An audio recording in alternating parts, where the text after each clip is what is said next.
প্রিয় ভর্তি পরীক্ষার্থীরা, তোমরা অনেকেই আমাকে প্রায়শই জানাও যে ভাইয়া, আপনি তো রাজশাহী বিশ্ববিদ্যালয়ে আইনে পড়তেছেন, আপনি অ্যাডমিশনে আসলে কিভাবে প্রিপারেশন নিয়েছিলেন, আপনার অ্যাডমিশন জার্নিটা একটু শেয়ার করেন।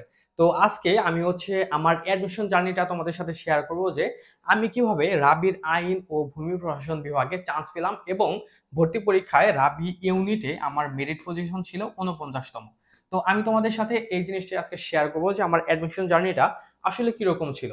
তো আমি একদম শুরু থেকে বলি, আমার এসএসসি লেভেল থেকেই আমার অ্যাডমিশনের প্রতি একটা ঝোঁক ছিল এবং আমার তখন থেকেই একটা টার্গেট ছিল যে আমি অ্যাডমিশন পরীক্ষা দেব এবং আমার টপ মেরিট করা লাগবে। আমি তখন থেকে আসলে আইন পড়া লাগবে এটার উপরে আমার ঝোঁক ছিল না, তবে এইচএসসি থেকেই আমার একটা ঝোঁক ছিল যে আমি অ্যাডমিশনে ভর্তি পরীক্ষা দেব, মানে আমার টপ মেরিট করা লাগবে, আমার টার্গেট এইটাই ছিল। এইটার কারণেই আমি মানে এটা একটা নেশা ছিল আমার। এই কারণে আসলে আমি মানে এখানে ইউনিভার্সিটিতে টপ মেরিট করার পরেও অন্যান্য ইউনিভার্সিটিতে সেই চট্টগ্রাম ভর্তি পরীক্ষা দিতে গেছি, মানে চবির পরীক্ষা একদম শেষে হয়েছে, তারপরেও দিতে গেছি। মানে আমার টার্গেট ছিল যে আমি যেখানে পরীক্ষা দেবো আমার টপ করা লাগবে, ঠিক আছে। এবং আমি করতেও পারছি এখান থেকে ইউনিভার্সিটিতে, জাবিতে, গুচ্ছে, রাবিতে। যাই হোক, আমি তোমাদের মানে আজকে সেটাই শেয়ার করছি যে আমার অ্যাডমিশন জার্নি কেমন ছিল। এইচএসসি পরীক্ষা আমার শেষ হলো, এইচএসসির পরেই আমার অ্যাডমিশনের জন্য ভালো করে প্রিপারেশন নেওয়ার জন্য আমি একদম মাইন্ড সেট আপ করলাম যে না, আমার এখন থেকে অ্যাডমিশনের জন্য ভালো করে পড়তে হবে। আর এসএসসির পরে আমি খুব বেশি টাইম ওয়েস্ট করিনি। আর এসএসসি থেকেই আমার জিকের উপরে বই ছিল, যেমন জিকের জন্য আমি জুবাইর জিকে এসএসসি লেভেল থেকে কিছু কিছু পড়তাম, তখন আমি কিনে রাখছিলাম। হ্যাঁ, তো তখন থেকে আমি কিছু কিছু দেখতাম যে আসলে অ্যাডমিশনে কিরকম প্রশ্ন হয়। এবং আমি যখন first year, inter first year, তখনই আমি ঢাকা বিশ্ববিদ্যালয়ের প্রশ্ন ব্যাংক কিনে আনছিলাম, ঠিক আছে, আবেগের বসে। তো নিয়ে আসার পরে আমি তখন থেকে কিছু কিছু প্রশ্ন দেখতেছিলাম এবং তখন থেকে আসলে অ্যাডমিশনের প্রতি আমার ঝোঁক অনেক বেশি বেড়ে গেছে। তো এসএসসি পরীক্ষা শেষ হলো, এসএসসি পরীক্ষার পর আমাদের ঢাকা ইউনিভার্সিটির পরীক্ষা শেষ হলো। তারপরে আমাদের সেকেন্ড পরীক্ষা ছিল রাজশাহীর, ঠিক আছে। রাজশাহীর 2 থেকে 3 দিন পরে মনে হয় জাহাঙ্গীরনগরের পরীক্ষা ছিল। তো রাজশাহীর জন্য আমি আসলে কিরকম করে পড়েছি, দেখো, আমি ঢাকা ইউনিভার্সিটির পরীক্ষার প্রায় মনে হয় যে আমাদের 1 মাস 20 দিন নাকি 22 দিন পরে রাবির পরীক্ষা হয়েছে। তো ঢাকা ইউনিভার্সিটির ওই চ্যাপ্টারটা বাদ রেখে মানে তারপরের যে সময়টা, এই সময়টা আমি কিরকম ভাবে প্রিপারেশন নিয়েছিলাম আমি তোমাদের বলছি।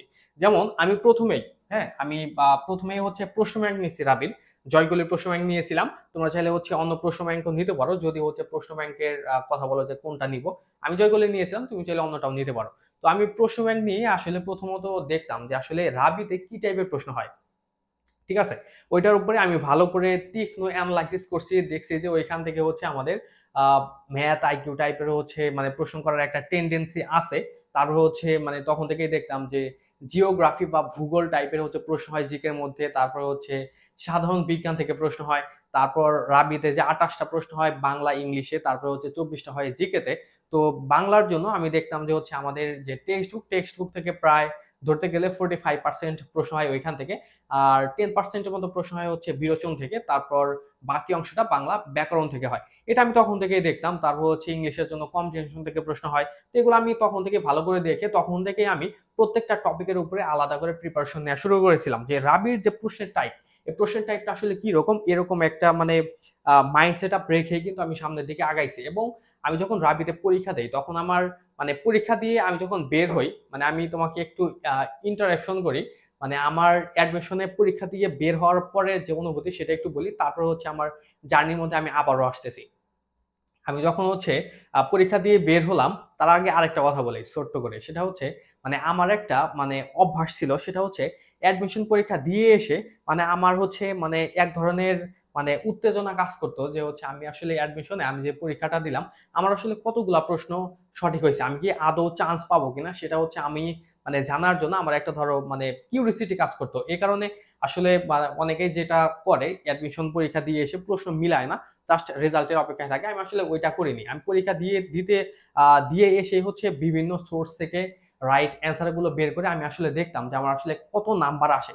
তুমি বিশ্বাস করো, আমি ওইখানে মানে বিভিন্ন সোর্স থেকে যেটা একদম অর্গানিক এবং অথেন্টিক আমার কাছে যেটা মনে হয়েছে, ওইখান থেকে আমি আমার নাম্বার কাউন্ট করেছিলাম 74.90, নেগেটিভ বাদ দিয়ে। বিশ্বাস করো, এখানে 90 হবে। আমি যখন রেজাল্ট পাই আমার ঠিক এই নাম্বারটাই আসছিল, একদম ঠিক এই নাম্বারটাই আসছিল এবং আমার মেরিট আসছিল 49, ঠিক আছে। তো এটা আমি তোমাদের বললাম। তো তোমরা যারা মানে অ্যাডমিশন পরীক্ষা দিচ্ছ, তোমরা যখন এরকম একটা রেজাল্ট পাবে তোমার মধ্যে কিরকম একটা মানে মানে ভালো লাগা কাজ করবে, তুমি জাস্ট এইটা মানে একবার ইমাজিন করার চেষ্টা করো। তো এই ইমাজিনের উপরেও তো তোমরা প্রিপারেশন নিতে পারো, তাই না? তোমরা যারা টাইম ওয়েস্ট করতেছো তারা একটু ভালো করে পড়ো, যাতে তুমি এরকম ডিপার্টমেন্টে আসতে পারো। তোমরা যারা ল পড়তে চাও, ইকোনমিক্স পড়তে চাও, তারা যেন এরকম নাম্বার, এরকম মেরিট করতে পারো, তোমাদের জন্য সেই প্রত্যাশা রইলো, সেই শুভকামনা রইলো। তোমরা যারা হচ্ছে এ থেকে আসতে চাও, তোমরা সবাই হচ্ছে একটু কমেন্টে বলো, আমি তোমাদের একটু দেখে রাখি। ঠিক আছে, তো অ্যাডমিশনের জার্নির মধ্যে আমি আবারও আসি। আর আমি দেখতাম যে রাবিতে আসলে তোমার ইংলিশের মধ্যে যে মেমোরাইজিং পার্ট, তারপর কম্প্রিহেনশন, এটাও তো আসলে ওয়ান কাইন্ড অফ তুমি মেমোরাইজিং এর মধ্যে ফেলতে পারো, আমার কাছে যেটা মনে হয়। কারণ এখানে তো গ্রামারের কোনো রুল তুমি এখানে অ্যাপ্লাই করতে পারবে না, এটা সম্পূর্ণ তুমি কিরকম ভোকাবুলারি জানো ওইটার উপরেই হচ্ছে তুমি এখানে রাইট অ্যান্সারটা করতে পারবা, কতটা তুমি অর্থ বুঝতে পারতেছো। ঠিক আছে, তো আমি দেখতাম যে হচ্ছে আমাদের প্রায় 12 থেকে 13টার মতো প্রশ্ন, মানে সিনোনিম, অ্যান্টোনিম, গ্রুপ ভার্ব, তারপর হচ্ছে অ্যাপ্রোপ্রিয়েট প্রিপোজিশন, অ্যানালজি, তারপর হচ্ছে কম্প্রিহেনশন, এগুলো থেকেই হয়। তো এই কারণে আমি দেখলাম যে যেহেতু হচ্ছে মানে মুখস্থ অংশের উপরে ভালোই প্রশ্ন হয়, এই কারণে আমি মুখস্থ অংশের উপরে মানে ভালো করে পড়েছিলাম। আর এছাড়া মুখস্থ অংশ আমি ভালোই পারতাম, আমি প্রায় হচ্ছে অ্যাডমিশনের সময় ভোকাবুলারি বা সিনোনিম, অ্যান্টোনিম পারতাম প্রায় 3500-এর উপরে। অ্যাপ্রোপ্রিয়েট প্রিপোজিশন শিখছিলাম মনে হয় মোস্ট প্রবাবলি 800 থেকে 900, মানে শিখছিলাম মানে একদম শিখেই ফেলছি, মানে ওইগুলা ভুল হওয়ার কোনো সম্ভাবনা নেই। ফ্রেজেস ইডিয়মস শিখছিলাম মনে হয় 600 থেকে 700, তারপর গ্রুপ ভার্ব প্রায় হচ্ছে 200 মতো শিখছিলাম, 200 নাকি 250 নাকি 300, এক্স্যাক্টলি মনে নেই। স্পেলিং শিখছিলাম প্রায় মনে হয় 200-300, যেগুলো ইম্পর্টেন্ট। এছাড়া তো কত স্পেলিং পারতামই। যাই হোক, তো এভাবে হচ্ছে আমি ভালো করে মুখস্থ অংশের জন্য প্রিপারেশন নেই। তারপরে হচ্ছে বাংলা বিরচনা অংশের মধ্যেও দেখতাম যে বারবার মানে ভালোই প্রশ্ন হয়, এই কারণে বাংলা বিরচনা অংশটা হচ্ছে আমি ভালো করে দেখেছিলাম যে আসলে রাবিতে যদি আমি ভালো করতে চাই, এই বিরচনা অংশে ভালো করা লাগবে। বিরচনা অংশ থেকে আমি যদি 2 নাম্বার বেশি তুলে রাখতে পারি, তাহলে এটা আমার জন্য অনেক বেশি অ্যাডভান্টেজ বা প্লাস পয়েন্ট। এভাবে হচ্ছে আমি আমার প্রিপারেশনটা নিয়েছিলাম। আর তোমাদের মাঝখানে আমি আরেকটা কথা বলি, সেটা হচ্ছে আমাদের কিন্তু রাবির জন্য বর্তমানে ব্যাচ চলতেছে, তোমরা চাইলে হচ্ছে আমাদের ব্যাচে ভর্তি হতে পারো। আমি যেভাবে রাবিতে আইন পড়তেছি, তোমরাও যেন এরকম ভাবে পড়তে পারো, তোমাদের কিন্তু সেইভাবেই সেট আপ করা হবে, তোমাদের সেইভাবেই গড়ে তোলা হবে। ঠিক আছে, তোমাদের সেরকম সাজেশন, সেরকম গাইডলাইন, সেরকম কিন্তু ক্লাস দেওয়া হবে বেসিক থেকে অ্যাডভান্স লেভেল পর্যন্ত। রাবিতে প্রশ্ন বিশ্লেষণ করে তোমাদের কোন টপিকগুলো থেকে প্রশ্ন হতে পারে, প্রত্যেকটা টপিক কিন্তু একদম তোমাদের ধরে ধরে শেখানো হবে। ঠিক আছে, আর আমাদের একটা সফলতার কথা বলি, লাস্ট ইয়ারে আমাদের রাবিতে, শুধু রাবিতে ভর্তি পরীক্ষা দিয়ে চান্স পাইছে 140 প্লাস স্টুডেন্ট। এর মধ্যে আইনের উপরে আছে হচ্ছে মানে 12 থেকে 13 জন স্টুডেন্ট। আর একটা মজার ব্যাপার হচ্ছে, আমি যখনই ক্যাম্পাসে যাই, কোনো না কোনো স্টুডেন্ট এসে বলবেই যে ভাই আমি আপনার ব্যাচের স্টুডেন্ট ছিলাম, অন্তত একজন হলেও বলবে। ঠিক আছে, একজন হলেও বলবে। মানে আমি ক্যাম্পাসে গেলেই হচ্ছে 2 থেকে 3 জন 4 জন এসে বলেই, মানে যদি কোনো জায়গায় হচ্ছে একটু বসে যদি মানে আড্ডা দেয় ফ্রেন্ডের সাথে, একজন চলে আসে, ভাই আসসালামু আলাইকুম ভাই, আপনি এই ভাই না, আপনার ব্যাচে আমি ছিলাম। তো এরকম কথাবার্তা অনেকেই বলে। অনেক সময় হচ্ছে আমি আসতে লাগি, অনেকে ডাক দেয়, এই ভাই একটু দাঁড়ান। তারপর হচ্ছে কেউ কেউ ধরো হচ্ছে আমি ওইখানে দাঁড়িয়ে আছি, একজনের সাথে কথা বলছি, মাঝখানে চলে আসলো। তো এটা আসলে মানে এক ধরনের গর্বের বিষয়, আমার ভালোই লাগে। তো আমি চাই যে তোমরা যারা পরীক্ষা দিচ্ছ, তোমরা হচ্ছে এরকম হচ্ছে একটা মোমেন্টের শিকার হও, মানে মোমেন্টের শিকারই হও, সমস্যা নেই। তো আমাদের সাথে থাকতে পারো, সেরা একটা সাপোর্ট পাবে রাবির জন্য। আর তোমরা যদি আমাদের ব্যাচে ভর্তি হতে চাও, এখানে একটা নাম্বার দিয়ে দিয়েছি, তোমরা হচ্ছে এই নাম্বারে ফোনে কল করতে পারো, হোয়াটসঅ্যাপ বা টেলিগ্রাম যে কোনো একটা জায়গায় জানাতে পারো। আর তোমরা যারা অ্যাডমিশন মেন্টরস এর পেজ থেকে ভিডিও দেখছো, তোমরা চাইলে এই পেজের ইনবক্সে নক দিতে পারো। আর যারা ইউটিউব থেকে দেখছো, তোমরা হচ্ছে এখানে কল দিতে পারো তোমরা চাইলে। ঠিক আছে, আর ভর্তি পরীক্ষা সংক্রান্ত তোমাদের যদি কারোর কোনো প্রশ্ন জানার থাকে বা কোনো কথা থাকে, সেক্ষেত্রে কমেন্টে জানিয়ে রাখতে পারো। ঠিক আছে, আর আরেকটা কথা বলি যে আমার হচ্ছে অ্যাডমিশন জার্নি কেমন ছিল। তো আমি আসলে এ ইউনিটের পরীক্ষা দিলাম, আমার এ ইউনিটের পরীক্ষার পরের দিন ছিল হচ্ছে অবাণিজ্যের পরীক্ষা, বি ইউনিটের পরীক্ষা। তো বি ইউনিটে আসলে মানে বি ইউনিটের জন্য খুব বেশি ভালো করে পড়া হয়নি। আমি বি ইউনিটের জন্য শুধু আমার আইসিটিটা একটু গ্যাপ ছিল, আইসিটিটা পড়ছিলাম না। তবে রাবি ইউনিটের পরীক্ষার পরে মানে এসএসসি লেভেলে যদিও আইসিটি ভালোই পারতাম, প্রথমে অধ্যায়, দ্বিতীয় অধ্যায় মানে পারতাম আর কি। তো রাবির পরীক্ষা ইউনিটে দিয়ে এসে আমি যখন দেখলাম যে আমার তো এরকম একটা নাম্বার আসতেছে, তার মানে আমার রাবিতে যে চান্স হচ্ছে এটা আমি মোটামুটি শিওর, যদি আমার খাতা বাতিল না হয় তাহলে। ঠিক আছে, একমাত্র খাতা বাতিল হচ্ছে আমার চান্স মিস করতে পারে, তাছাড়া চান্স মিস হওয়ার কোনো সম্ভাবনা নেই। তো আমি মানে অনেকটাই রিল্যাক্স পাইছিলাম। তারপরে হচ্ছে অবাণিজ্যের প্রিপারেশন নেই, প্রিপারেশন তো আগেই নিয়েছিলাম, জাস্ট হচ্ছে ওই দিন রাতের বেলা মানে আমরা 3 জন ফ্রেন্ড হচ্ছে একটা রুমে ছিলাম। আমি রুমের হলের নামও বলি, মতিয়ার হলে ছিলাম।